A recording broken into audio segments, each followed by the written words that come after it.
Korang tekan apa? Tak tekan pun. Mana kau tekan G siap?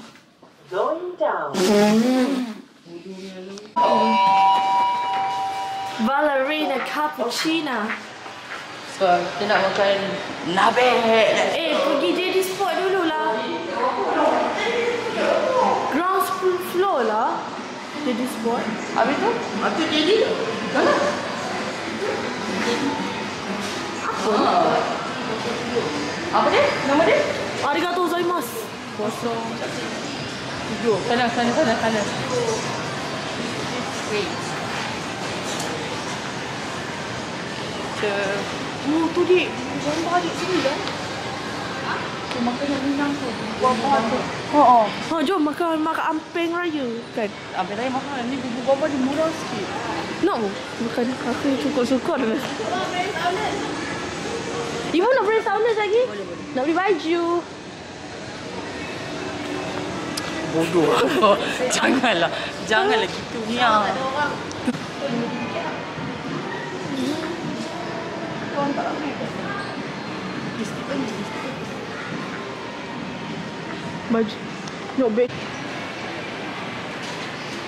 Ni ada warna hitam. Cantik lah gambar aku lah. Tak lah.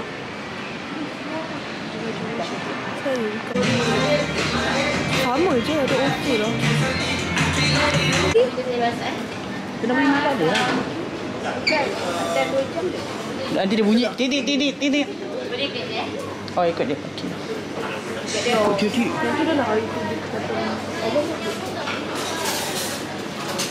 Oh. Dua duduk sini dekat dia.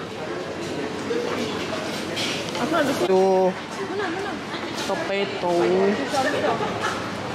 Tinggi nampak. Sepiak. Betul lah lu. Korang dah makan. Tu adik. Biar kan? Ini kita makan nabe. Mana? Sikit.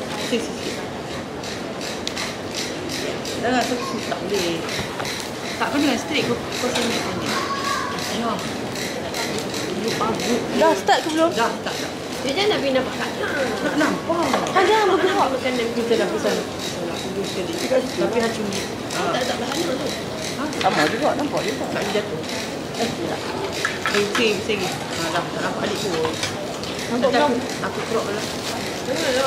Tak nampak. Kan tengok. Nampak dah. Adik kecil sikit. Sing. Mana ibu yang tu tak bagi? Set ibu. Tu ibu dah lindungkan tangan dia. Sorry.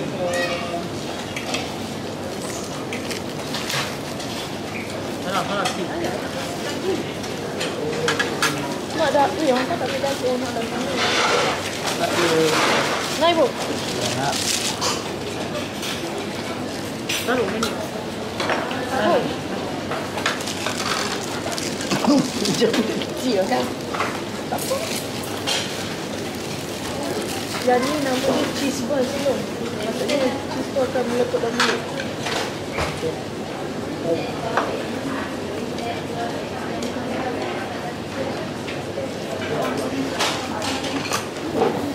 Ayo. Nana. Alah, Cheese dia.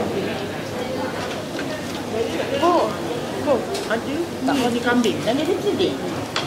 Ada cheese. Ini yang banyak ni kambing. Yang lemak-lemak ni lemak-lemak kambing. Banyak cheese. Aku makan marah lah.